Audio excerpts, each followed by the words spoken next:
and there's no explanation. There's no answers. We're just left with this mess to clean up. Caught on camera, a car going in reverse crashes into a Southeast Portland pawn shop, causing some major damage there. This is, of course, during the shop's busiest time of the year. Coming up, what we know about the driver. And for more than 100 years, the bald eagle has been a symbol of patriotism in the U.S., but it wasn't our official bird until now. The story behind one man's quest to make it happen at 6:15 plus. There's no bigger impact than giving toys to kids at Christmas time. Can't argue with that, right? The KGW parade of toys went off yesterday, and it was spectacular. Thousands, how about tens of thousands of toys coming to our station so they can be redistributed to local nonprofits later this week. We'll have all the details on that and how it's still not too late to give coming up in the 6 o'clock hour of Sunrise.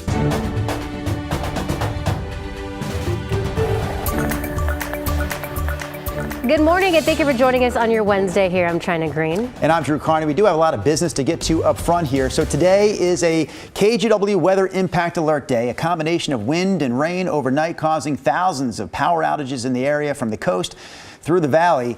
We have the Pacific Power and PGE outage maps side by side here. So the latest numbers show Pacific Power customers, 17,000 of them without power right now. PGE has just over 1,700 customers without power. In Vancouver, crews cleared a downed tree along Northwest Lincoln Avenue. Vancouver police posted this photo on X. We've also have a crew headed to downtown Portland for a report of a downed tree, but overall very minimal impacts. All right, Rod Hill, let's talk about the weather right now, but more importantly, what it's going to look like in just a few hours. Yeah, so moving forward, we're already starting to rapidly see wind and rain fall apart. The wind advisory for the valley and the wind warning for the coast both expired at 4 a.m. as expected. Now, what I've noticed in just the past hour is that what was purely a south wind, still gusting to 30 plus across much of the valley, is now starting to turn more to the west of Scappoose, southwest and Aurora. And with that, we're starting to see the winds fade away too. So I think we only have another hour or two at most of any noticeable breezy winds, and then it'll be mainly calming winds after that. It's already calm winds for the most part, or 5 to 15 mile per hour winds along the coast. The rain itself also starting to rapidly get out of here. It's rain up through 7,000 feet in the Cascades. Those passes are simply wet. And still some showers lingering here in the valley, but you can see right now it's more dry than wet. Drew mentioned KGW weather impact alert from the weather end of it through about 7 o'clock. I think once we get daylight, it'll be a much easier day to travel. But for right now, be advised in the darkness. You might see high water spots. You might have some debris over roadways that you don't see until you're right there. Temperatures are crazy mild. 57 currently, will still be 56 and all dry at noon today. Here's Chris. Rod, we're still obviously an hour and 45 minutes away from sunrise, so still a lot of time to be out there driving on dark roads where there may be downed trees. I'm not sure if that's the case, but out in the Hillsborough area, it looks like we've got a crash on Helvetia Road. Just north of Highway 26 at this moment. Probably weather related on US 101 in Clatsop County. ODOT reporting a landslide 7 miles south of Lincoln City. Now the road remains open per ODOT, but we're working to get more details on that. Also, because of the gusty winds and down power lines east of Clatskanie, Highway 30 has some lane restrictions as well. Once again, the highway is open. However, there may be some local slowing around that. And as Drew and China mentioned off the top, we do have a couple of school delays because of power outages on the Oregon coast. Warrenton Hammond on a 2-hour delay, and the Colton School District in Clackamas County on a 3-hour delay, all due to power outages this morning. Guys? All right, thank you, Chris. A local teenager with bone cancer is facing a new struggle this month. He is trying to find his prosthetic leg, which he says was stolen in downtown Portland a little more than a week ago. KGW's Libby Dowsett has more on his frustrating situation. Atticus Root has battled bone cancer on and off since he was 13. We first met Root in 2019 after he had his left leg amputated above the knee. It wasn't really that hard of a decision to make. It's either my life or an amputation. Root said he received chemotherapy for osteosarcoma found in his femur. His mother, Irene Veldstra, telling us with cancer, you have little control. I think as moms, we want to have a magic wand and fix it, and we can't. Soon after this, Atticus received a prosthetic, complete with a leg, knee, and running blade, similar to this one. It was custom made to fit his body, costing about $8,000.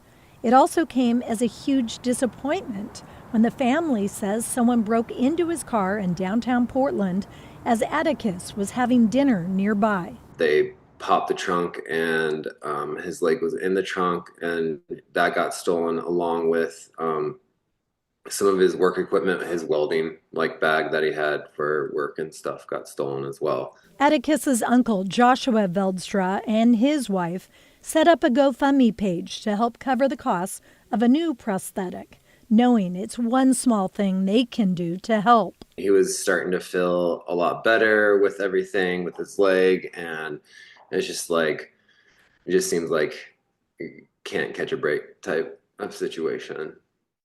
Libby Dowsett, KGW News. Sherwood police are searching for a former warehouse manager accused of stealing from his company. Adrian Cooper is wanted on 10 counts of aggravated theft.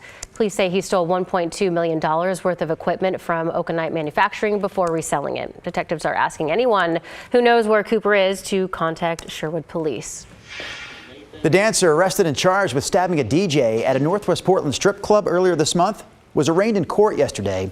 29-year-old Peyton Lathan is accused of stabbing Duncan Allen while he was playing music at Casa Diablo on December 8th. So this next piece of video shows the moments just before and after that stabbing. Court documents say officers found Lathan hiding in the bushes outside the club with 2 small knives nearby. She's being held without bail while facing multiple charges, including attempted first-degree assault. The DJ is recovering after surgery for his punctured lung. Some businesses in Southwest Portland's Goose Hollow neighborhood are feeling the effects of the city's fentanyl crisis and are taking things into their own hands. That includes the owner of Tercey Soccer. The shop off Southwest 14th and Taylor is right in the middle of some consider the city's latest fentanyl market. The owner has spent $17,000 on private security and repairs from vandalism this year. He's also replaced the building's exterior awnings with bright lights to try and keep people from gathering under it. Yeah, I tried to make it as bright as possible and uninviting. I mean, there's the needles and drug paraphernalia and garbage, food, dog waste. I mean, there's really been everything in this parking lot. Well, I think the sweeps downtown have pushed people looking for drugs up into Goose Hollow. Apartment complexes are also sending residents letters about the drug use, telling them to avoid leaving the building during certain hours. All right, check this out. Caught on camera in Southeast Portland. A car going in reverse slams into the front of A1 Hawk Jewelry and Loan. You see it there. Now we're going to give you a second angle that shows what that crash looked like from inside the shop.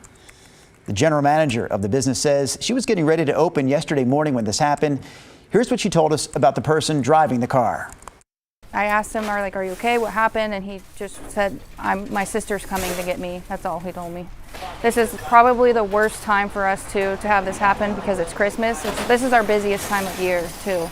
This is when we have everyone come and shop and buy Christmas presents, and so now that just ruined a chunk of our store. Portland police say the driver didn't appear to be impaired, but they still cited him for driving without a license and driving without insurance.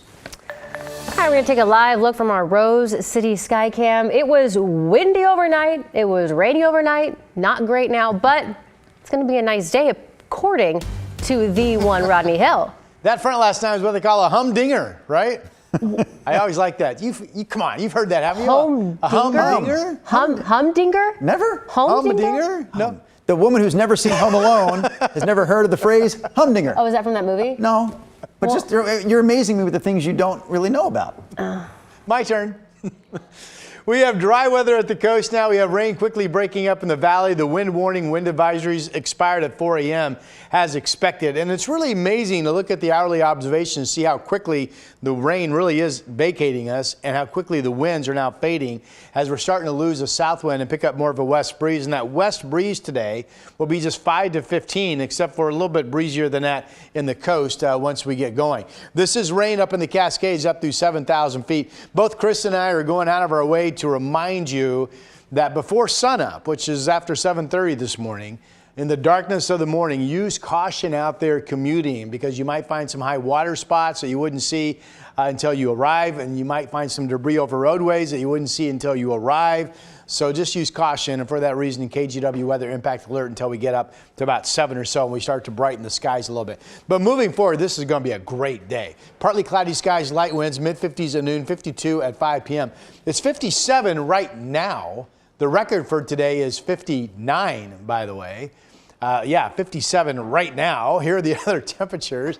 50 in Forest Grove is a little bit cooler. 54 in Wilsonville. Troutdale's at 57, where the east winds have ended finally and are switched around to the south, now becoming more southwesterly. Salem, good morning. You're in the warm party as well at 56.